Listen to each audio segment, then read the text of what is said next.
সৃষ্টি করেছে? প্রশ্ন, আমাদের সৃষ্টিকর্তা ও পালনকর্তাকে? প্রশ্ন, আমাদেরকে আল্লাহ তাআলা কি জন্য সৃষ্টি করেছেন? প্রশ্ন, মানুষের জীবন ও মৃত্যু কে দান করে? ইবাদত কবুল হওয়ার শর্ত কি কি?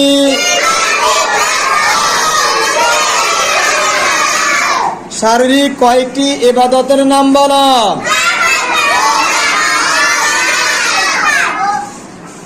আমরা কোন নবীর উম্মত?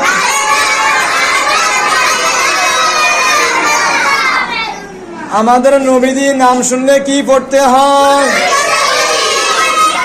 সাল্লাল্লাহু আলাইহি ওয়াসাল্লাম। নবীদের আদর্শকে, নবীদের জীবন আদর্শকে কি বলে?